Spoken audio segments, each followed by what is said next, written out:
and gentlemen, my name is Kevin Jackowitz. This is the Kaged Review, and this is a review for WWE SmackDown for 4/30/19, last day of April, heading into May. The big concert is one day away. And, I've been debating this for a while, and I think that the wrestling reviews are probably going to take a backseat after this just because I'm not interested in the product anymore. It's gotten really bad at times. Yesterday's show was just abysmal, and this didn't do enough for me to be interested in the next pay-per-view. So I've just kind of lost my interest in wrestling because it's gotten so lame, man. But I'll finish off this review. You start out, Michael Cole interviews Kofi Kingston, and they're talking about Kevin Owens and what he did, kind of playing up wanting to be a part of New Day, betraying everybody. Kofi challenges Kevin Owens. Kevin Owens comes out. They have a match at Money in the Bank now. As he's talking, Xavier Woods clobbers him from behind. Kevin Owens gets the upper hand, super kicks Kofi, or I'm sorry, not Kofi, but Xavier, who was already powerbombed onto the apron last week. So he's already all messed up. So that leads into a backstage segment where Kofi's telling Xavier, yo man, what are you doing? You got family to think about, you're hurt, I got this. So then you start out with your actual action with Bayley versus Becky Lynch. Decent match, didn't do a lot for me. And I gotta say, man, when you're dealing with top people, it used to be like Stone Cold Steve Austin, who everybody says this is the female Stone Cold Steve Austin. Everything he did every week was phenomenal. I don't get that with Becky Lynch. I like her a lot. I think she's great.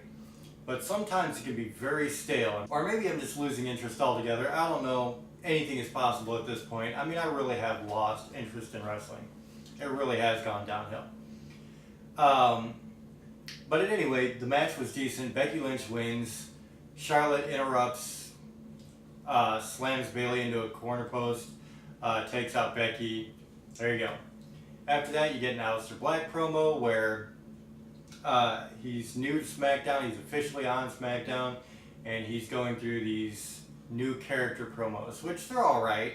They don't do a lot for me, but they're okay. Hardy Boys come out after that. Jeff Hardy is hurt. He's on crutches.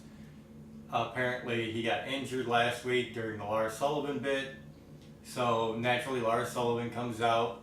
The Hardy Boys relinquish the belts. Lars comes out, takes out Matt. R-Truth comes out. He takes out R-Truth. There you go. Men's ladder match.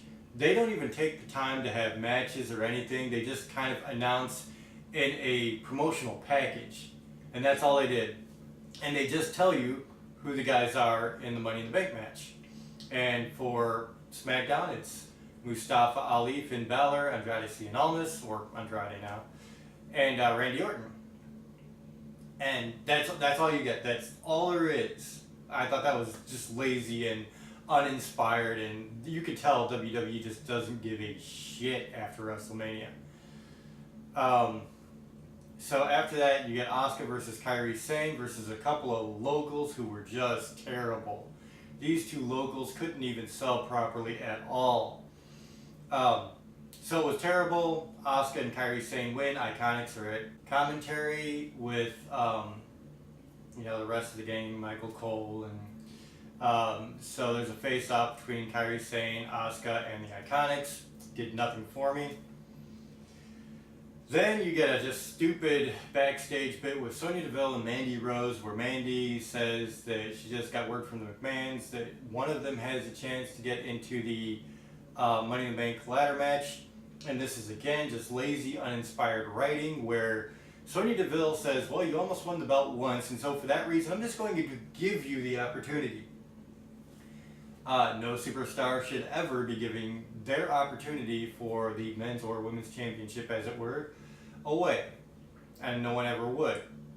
And so it was just lazy, uninspired, like I said, it was just crap. Roman Reigns comes out next. He's in the ring. He's doing his bit about making a statement with Vince McMahon. He gets interrupted by Shane O'Mac. He brings out the B team. Nobody cares about the B team. He makes a match between Roman Reigns versus both members of the B team with Elias as the special guest enforcer. there's a referee out there, but Elias is wearing a referee shirt. He's on the outside. He's a special guest referee enforcer. Makes no sense whatsoever. At any rate, there's a lot of back and forth. The match was crap.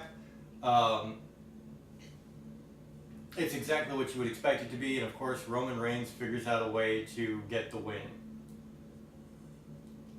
Bray Wyatt does his promo package that he did on Raw that I actually did not talk about in my Raw review, and this is just weird. It's just odd, dude. And I don't know what to make of it. Hopefully it's something good. Bray Wyatt himself as a character was really good before, so hopefully they do something really good with it now, but I'm probably not going to know because I'm not going to be paying that much attention, to be very honest. It has just gotten terrible. So, yeah, really weird Bray Wyatt promo. And then you get Finn Balor and Ali versus Andrade and Randy Orton. Andrade comes out with Zelina Vega. They have a promo as they're walking to the ring.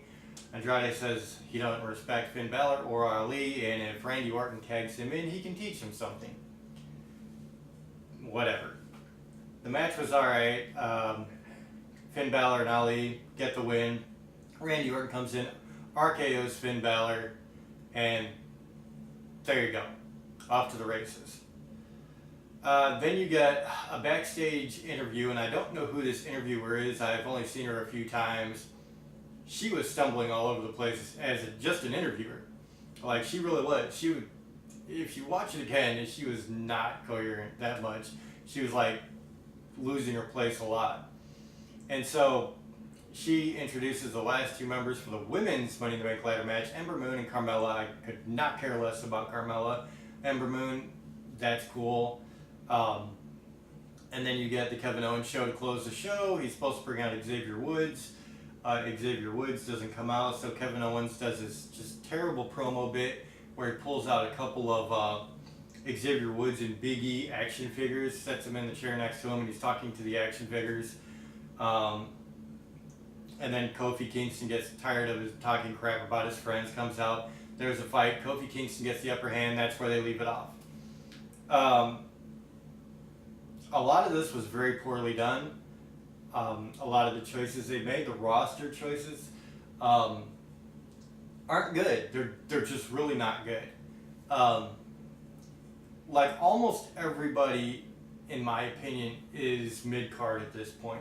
There's some people that have potential, and there's of course a few people that are very good and I really like, but like they keep emphasizing like the Baron Corbins of the world, who's terrible, Carmella, who's terrible, the Iconics, who's terrible. I just don't get it, and I don't want to get it, and that's what it comes down to.